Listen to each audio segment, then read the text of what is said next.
आप सभी भाई बहनों का आज की आध्यात्मिक कक्षा में बहुत बहुत स्वागत है।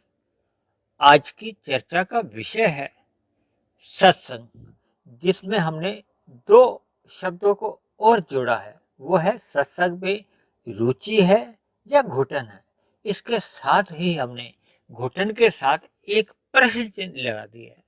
देखिए, 84 लाख जोनियों का शास्त्रों में बार बार वर्णन आता है कि 84 लाख जोनियों में केवल और केवल मनुष्य जोनि में ही सत्संग करना संभव है।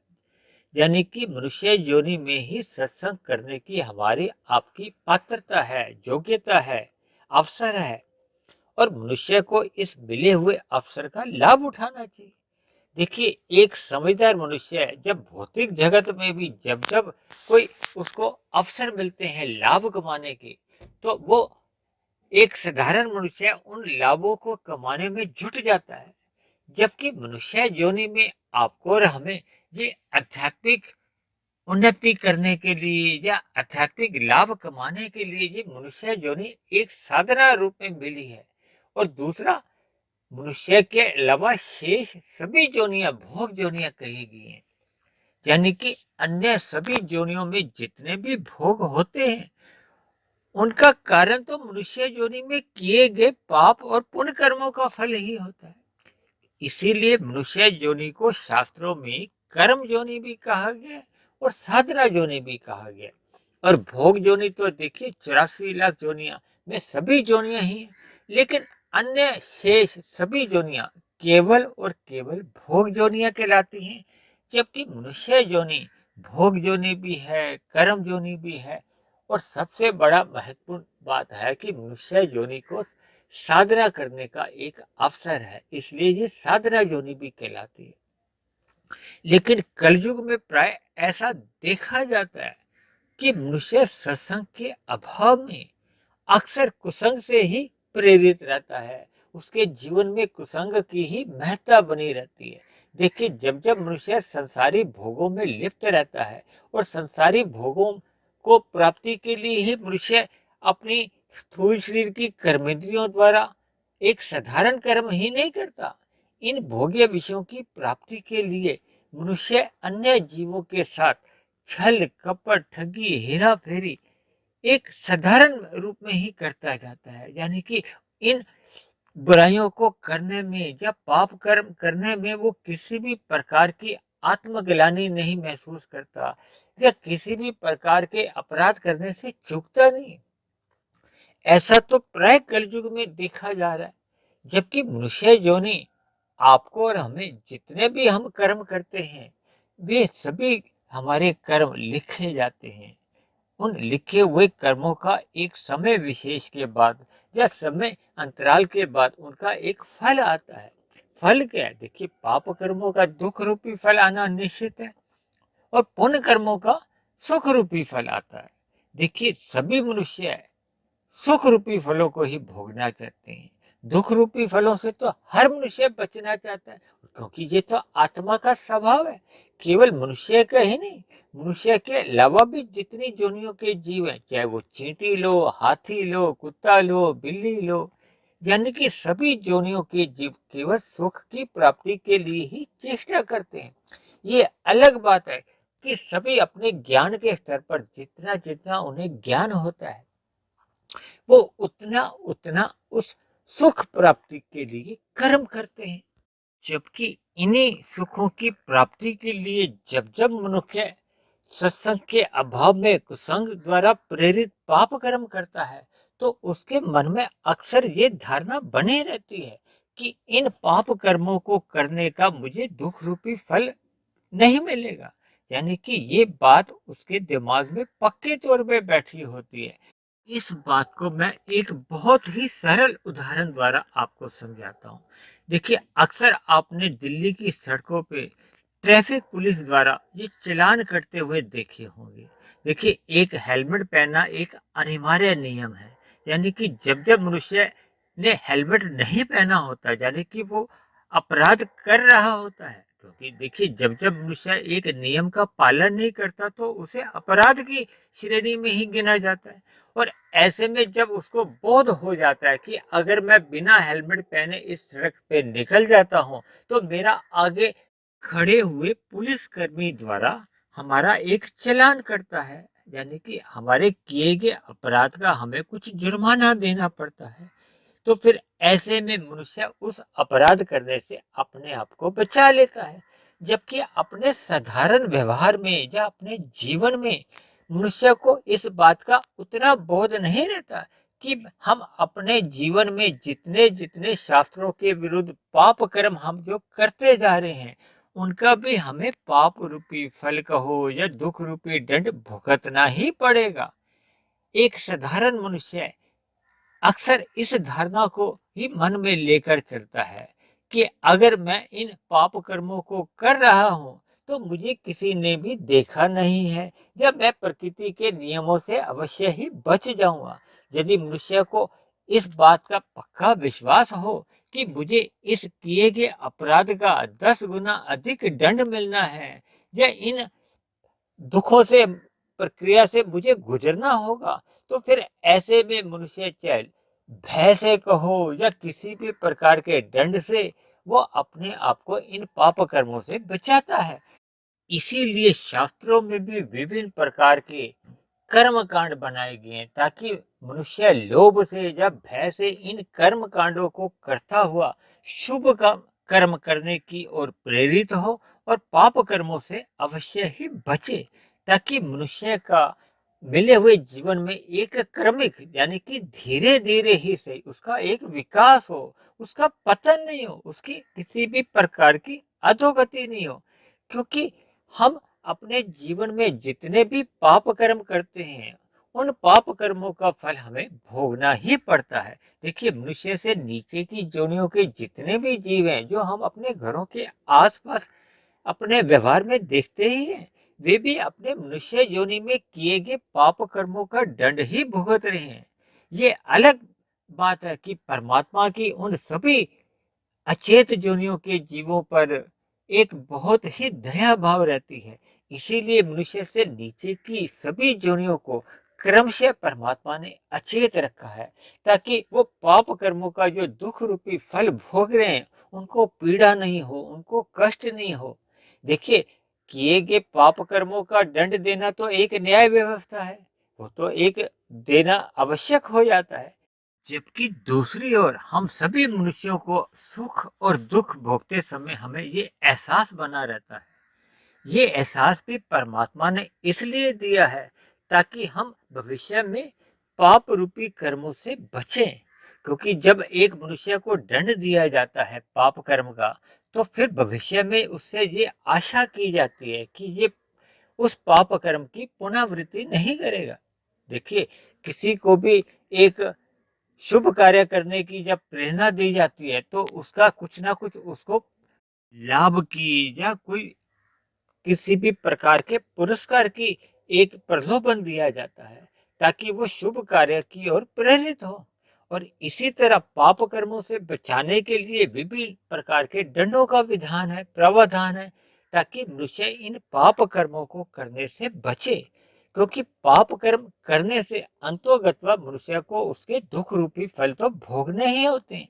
देखिए एक साधारण मनुष्य है सुख रूपी फलों का तो त्याग कर सकता है, लेकिन दुख रूपी फलों को तो उसको स्वयं को ही भोगने होते हैं। बल्कि मेरा तो ऐसा भी मानना है कि इन दुख रूपी फलों को हम अपनी पत्नी को या अपने परिवार के अन्य किसी सदस्य को भी दे नहीं सकते। यानी कि दुख रूपी फलों को तो प्रत्यक्ष रूप से या अप्रत्यक्ष रूप से हमें स्वयं को ही भोगना होता है।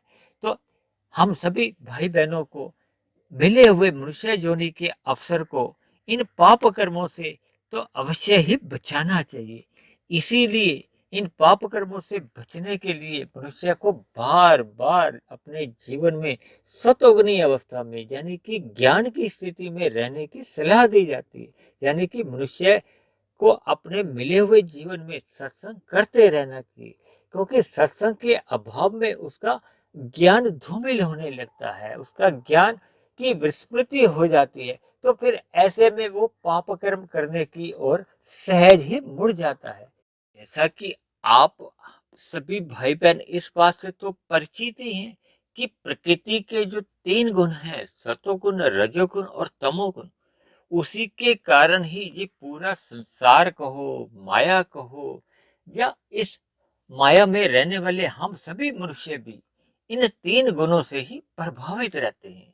हमारे खाने में, उठने बैठने में, व्यवहार में, या सत्संग के प्रति भी हमारे इन 3 गुणों का ही प्रभाव बना रहता है।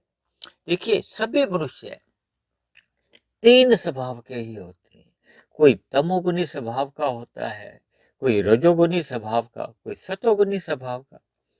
हालांकि मनुष्य स्वभाव से तो रजोगुणी जोनी बताई गई है, लेकिन जो क्रमशः नीचे की जोनियों से उन्नति करते करते मनुष्य की जोनी प्राप्त करते हैं, तो ऐसे में उनका तमोगुण प्रधान अधिक बना रहता है।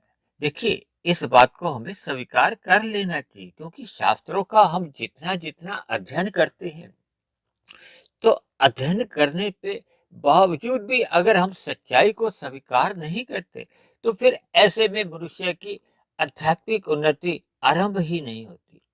देखिए, एक साधारण बोलचाल में भी हम इस बात को स्वीकार करते हैं कि जब तक मनुष्य अपनी की गई गलती को स्वीकार नहीं करता, तो फिर ऐसे में उसकी उन गलतियों की पुनरावृत्ति होती रहती है। यानी कि हम अपने व्यवहार में भी उन गलतियों को बार बार दोहराते हैं। यानी कि जिस अपराध के लिए हमें आत्मग्लानि होनी चाहिए, या हमें अपने आप में एक गलती को स्वीकारना चाहिए, भले ही वो हम दंड रूप में स्वीकार करते हैं या किसी अन्य भाव से, लेकिन गलती को सुधार लेने से, मन से, देखिए, अगर हम स्थूल शरीर के तन पे अगर स्वीकार करते हैं तो उसका कोई विशेष प्रभाव पड़ता नहीं है। लेकिन जब मनुष्य मन के स्तर पर, यानी कि सूक्ष्म शरीर के स्तर पर एक की गई गलती को स्वीकार करता है, तो फिर भविष्य में ऐसी गलतियों की फिर पुनरावृत्ति नहीं होती। इसीलिए मेरी ऐसे सभी भाई बहनों से विनती है कि सत्संग भले ही बेमन से किया जाए। देखिए, आरंभ में तो सभी का मन सत्संग में लगता नहीं है, क्योंकि सत्संग में मन सतोगुणी मनुष्यों का सहज ही लगता है, क्योंकि उनके पूर्व जन्म के संस्कार होते हैं, या पहले की गई उनकी एक प्रयास होते हैं, मेहनत होती है, उनके कारण शरीर में संस्कार बढ़ चुके होते हैं। यानी ऐसे मनुष्यों द्वारा पूर्व में कुछ साधना कर चुके होते हैं, जिससे उनका एक सत्संग के प्रति एक रुचि बनी रहती है, उनका एक लगाव बना रहता है। जबकि एक रजोगुणी मनुष्य है, उसकी सत्संग में उतनी रुचि नहीं होती। या दूसरे शब्दों में हम कहने में तो संकोच करते हैं, लेकिन इस बात को अक्सर कह दिया जाता है कि ऐसे रजोगुणी मनुष्य का सत्संग बेमन से होता है। और जबकि तमोगुणी मनुष्य तो सत्संग करता नहीं है, और अगर ऐसे तमोगुणी मनुष्य सत्संग कर भी लेते हैं, तो उनको आरंभ में घुटन होती है। देखिए, इस घुटन से किसी भी मनुष्य को घबराना नहीं चाहिए, क्योंकि देखिए, आरंभ कहीं ना कहीं से तो करना ही होता है। क्योंकि एक साधारण व्यवस्था में भी जब हम अपने बच्चों को शिक्षा के लिए भेजते हैं, तो उनका आरंभ भी प्ले स्कूल से होता है, जब पहली कक्षा से होता है। तो आरंभ से तो किसी का भी कोई ऐसे स्कूल में दाखिला नहीं होता है कि वो आरंभ से ही 10वीं क्लास में चले जाए या 12वीं कक्षा में चले जाए।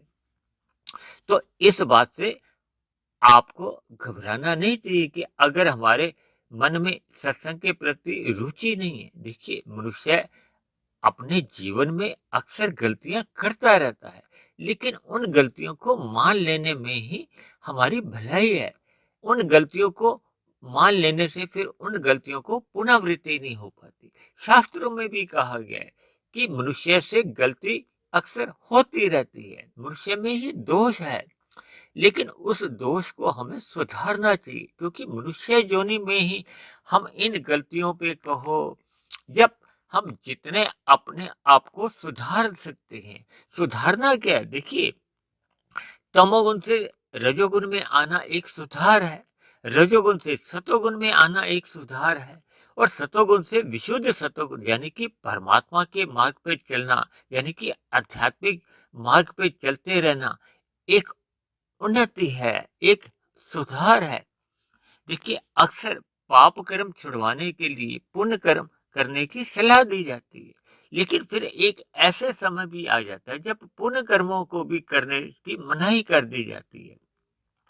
जब पुण्य कर्मों की मनाही कर दी जाती है तो ऐसे में निष्काम कर्म करने की सलाह दी जाती है। फिर निष्काम कर्म करते करते ही मनुष्य की आध्यात्मिक यात्रा आरंभ होती है। इसलिए मेरी आप सभी भाई बहनों से विनती है कि कोई मनुष्य की स्थिति चाहे तमोगुनी है, चाहे रजोगुनी है, चाहे सतोगुनी है, जो जहां भी स्थित है उसको परमात्मा का सत्संग में रुचि रखनी चाहिए। परमात्मा के सत्संग में उसकी उमंग, उल्लास, रुचि बनी रहनी चाहिए, ताकि परमात्मा के मार्ग पर चलते चलते उसकी आध्यात्मिक उन्नति आरंभ हो, ताकि मिला हुआ मनुष्य जीवन का जो एक अवसर है वो उस अवसर का हम पूर्ण लाभ उठाएं। देखिए, अगर मनुष्य अपने स्थूल शरीर की आवश्यकताओं के लिए ही कर्म करता है तो फिर ऐसे में मनुष्य का सत्संग में मन लगने लगता है। जब जब मनुष्य अपने स्थूल शरीर की आवश्यकताओं से आगे बढ़कर भोग इच्छाएं पाल लेता है तो फिर उतने उतने अंश में परमात्मा से विमुखता सहज ही आने लगती है। क्योंकि जब हम अपने स्थूल शरीर को ही सर्वोपरि मानना आरंभ कर देते हैं, या स्थूल शरीर के लिए ही हम अन्य जीवों के साथ भी छल कपट ठगी हेरा फेरी करने लगते हैं, तो फिर ऐसे में हमारा रजोगुण से भी नीचे गिरना यानी कि तमोगुण में गिरने की संभावना बढ़ जाती है। जबकि मनुष्य योनि हमें और आपको केवल और केवल अपना सत्वगुण बढ़ाने के लिए ही मिली है। और ये सत्वगुण बढ़ता है जैसे जैसे हम परमात्मा का सत्संग करते हैं या अपने व्यवहार में, अपनी दिनचर्या में परमात्मा के बताए मार्ग पर हम चलने लगते हैं। तो इसलिए मेरी आप सभी भाई बहनों से विनती है कि जीवन में सत्संग करते रहिए, ताकि हम अपने मिले हुए जीवन में जितनी अधिक आध्यात्मिक उन्नति कर सकते हैं वो हमें कर लेनी चाहिए। क्योंकि मनुष्य योनि में की गई आध्यात्मिक उन्नति मरने के बाद भी सुरक्षित बनी रहती है, जबकि भौतिक उन्नति जितनी भी हम मनुष्य योनि में कर भी लेते हैं वो मरने के साथ ही समाप्त हो जाती है। इसलिए मेरी आप सभी भाई बहनों से विनती है कि परमात्मा से जुड़े रहिए, यानी परमात्मा का सत्संग करते रहिए। और दूसरी मेरी आप सभी भाई बहनों से विनती है कि मेरी ये बनी हुई सभी वीडियो आप जहां तक संभव हो एकांत में सुने, और अगर ब्रह्म मुहूर्त में ही सुने तो आपको इन वीडियो में दिया गया ज्ञान पूर्ण रूप से समझ में आता जाएगा। देखिए, कुछ लोग ऐसे भी हैं जो प्रश्न तो कर देते हैं लेकिन वीडियो को पूर्ण रूप से एकांत में ध्यान से नहीं सुनते, तो फिर ऐसे में प्रश्नों का उत्तर भी उनको सही सही समझ नहीं आ पाता।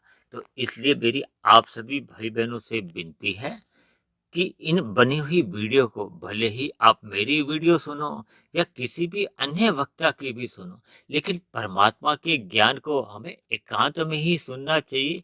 और जहाँ तक संभव हो सके ब्रह्म मुहूर्त में उठने का हमें स्वभाव बनाना चाहिए, ताकि इन सभी ज्ञान की बातों को जब प्रकृति द्वारा भी या परमात्मा द्वारा भी एक सतोगुण, एक ब्रह्म मुहूर्त के रूप में हम सभी मनुष्यों के लिए एक प्रस्तुत होता है, तो उस ब्रह्म मुहूर्त में ही हमें इन सभी अनुकूल परिस्थितियों का भरपूर लाभ उठाना चाहिए, ताकि हम सभी के जीवन में भरपूर आध्यात्मिक उन्नति निरंतर होती रहे।